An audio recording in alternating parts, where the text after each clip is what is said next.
The cave nobody was supposed to enter. 35,000 years ago, a small human camp stood beneath a limestone ridge. Families slept under hide shelters near the river. Hunters dried meat over low fires. Children knew every tree, every trail, and every safe place to hide. But high above the camp was a black opening in the rock that nobody pointed at for long. A line of heavy stones blocked its entrance. Red hand marks covered the wall beside it. On a flat rock sat the skull of a cave bear, its empty eye sockets facing the valley. The rule was older than any living child. Do not cross the stones. Do not enter the dark. This group and its rule are a reconstruction, not a single event archaeologists found written in the ground. But the world behind the story is real. Ancient humans entered caves far beyond daylight. They carried torches, made fires underground, left footprints, moved animal bones, painted walls, and even built strange structures from broken stalagmites. Some deep chambers were clearly visited, but not used like ordinary homes. Whatever happened there was different from daily life outside. In our story, the rule holds until one cold afternoon. A gatherer counts the children returning from the river and realizes the youngest is missing. The camp searches the berry slope, the willow bank, and the path below the cliffs. Then a young tracker finds a line of small bare footprints in wet clay. They climb toward the forbidden cave. At the stone barrier, the prints continue inside. There are no prints coming back. For a moment, nobody moves. The cave is not simply dark. It carries memory. An elder once entered with red pigment and returned without speaking. A hunter went near the mouth during winter and found fresh bear scratches. People hear wind breathing from the passage on still nights. The rule has protected generations, but now it stands between the group and a missing child. The young tracker steps forward. She has short black hair, a narrow red ochre stripe across her forehead, a dark hide tunic, a fur shoulder strap, and reed sandals. She does not enter like someone in a story who has forgotten fear. She prepares. She wraps dry pine and juniper into two torches. She fills a shallow stone lamp with animal fat and twists a plant fiber wick. She takes charcoal for marking walls, a flint blade, a hide cord, and a small pouch of tinder. One light can fail. A second light can save a life. The group removes 3 stones from the barrier. Evening light reaches only a short distance into the entrance. The tracker finds the child's footprints again, pressed between old paw prints larger than a human hand. She lights the first torch. Orange flame rolls across the ceiling, and the cave seems to move. Every crack opens. Every shadow becomes an animal. Behind her, the people of the camp shrink into a bright shape at the entrance. Then the passage turns and daylight disappears completely. This darkness is different from night. At night, there are stars, moonlight, firelight, and a horizon. Deep inside a cave, without flame, there is nothing. A person can hold a hand against the face and see no hand at all. Sound becomes confusing too. One footstep returns from 3 directions. Water dripping in a distant chamber can sound like another person walking. The tracker keeps one hand against the wall and moves slowly enough to feel the ground before trusting it. At the first fork, she stops. The child's tracks are faint on stone. The left tunnel carries cool air, but the right tunnel holds a broken shell bead from the child's necklace. She chooses the right passage and presses the end of her torch against the wall, leaving a black smear. At every turn, she makes another mark on the side that points back toward the entrance. If panic comes later, the marks can remember what fear forgets. The tunnel lowers until she must crawl. Her torch cannot fit upright, so she drags it carefully beside her, keeping the flame away from her hair and clothing. The ceiling is covered with black lines from older torches. Some are accidental smears. Others seem placed on purpose. Beneath her knees, the clay holds footprints made long before she was born. Adults, a younger person, and the round pads of cave bears. The cave has been empty for years, yet the floor feels crowded. The passage opens into a chamber full of bones. Ribs curve from the clay. Claw marks cut through the soft wall. A bear skull rests on a stone ledge, not where a dead animal would naturally leave it. The tracker raises her torch, and hundreds of scratches appear above her, like writing from another species. Then she hears a low sound from beyond the chamber. She grips the flint blade. The sound comes again, not a growl, a cough. She follows it through a narrow doorway and finds the child crouched beside a dying bundle of grass. The child has shaggy brown hair, a small tan hide wrap, and a shell cord with one bead missing. One ankle is caught between two fallen stones. The child is frightened, cold, and surrounded by images that only appear when the flame moves. Horses run across the wall. Lions face one another.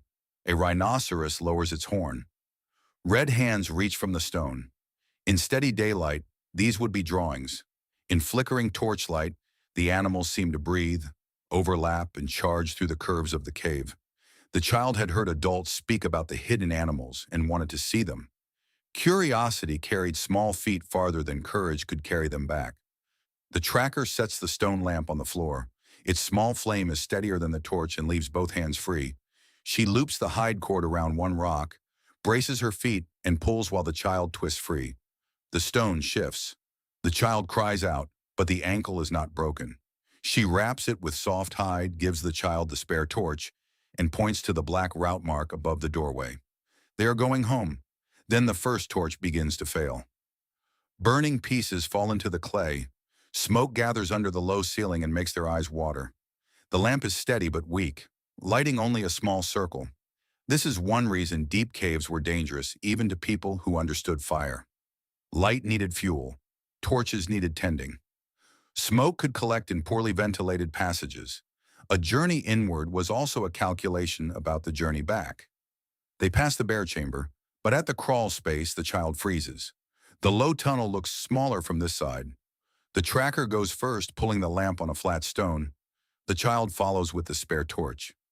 Behind them, a stone drops from the ceiling and extinguishes the last red end of the first torch. Now there is no extra light. They cannot afford another mistake. At the fork, smoke has blurred the walls. For one terrible moment, both tunnels look the same. Then the child sees a charcoal smear high on the left wall. They follow it. At the next turn, another mark waits. Then another. The tracker made those marks only minutes earlier, but in the darkness they feel like messages left by a wiser person. The air begins to move. The flame leans toward the exit. A gray shape appears ahead, then a blue one, then the outline of people pulling stones away from the entrance. The camp has tied hide cords together and sent two adults as far as the daylight reaches. They hear the child's voice before they see the child. Hands reach through the darkness. The missing child crosses the barrier just as the spare torch collapses into sparks. That night, nobody celebrates with shouting. The child's ankle is washed and wrapped. The tracker coughs soot from her lungs. The elder places the broken shell bead beside the bear skull and rebuilds the line of stones. But the rule is changed. The cave is not described as a mouth that eats people or a monster that hates light. The children are told the practical truth. Never enter alone. Carry more light than you think you need. Mark the way back. Watch the smoke. Respect water, loose rock, narrow passages, and the bones of animals that may return.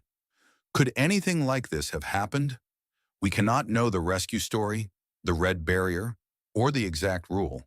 Those parts are imagined. But archaeology gives the imagination firm ground.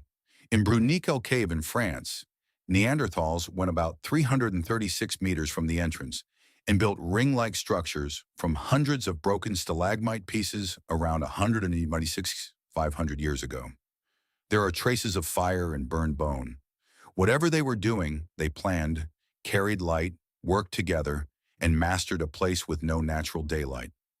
Much later, at Chauvet Cave, humans left art, torch marks, charcoal, footprints, and evidence of cave bears. One trail has been interpreted as the bare footprints of an adolescent moving through a low gallery. Charcoal smears may have marked the route back. Across Paleolithic caves, researchers have identified torches, underground fireplaces, and portable lamps fueled by animal fat. Experiments show that torchlight reaches only a few meters, and that moving through complex passages is slow. Deep exploration required preparation, fuel, memory, and a return plan. What we do not know is just as important. We do not know who was allowed into every cave. We do not know whether a handprint meant welcome, warning, identity, ritual, or something else. We do not know why a bear skull was moved, why paintings were placed in particular chambers, or why Neanderthals built rings in the dark so long ago.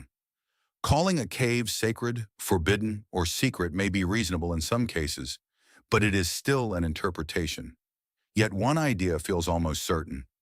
Deep caves were not ordinary places.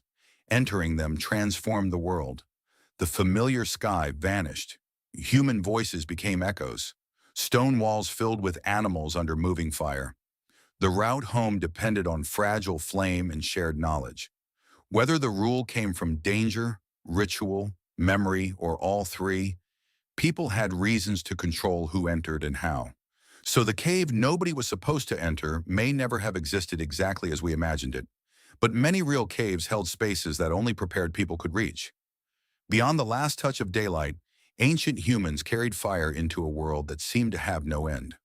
They left soot, footprints, bones, circles, and painted animals behind.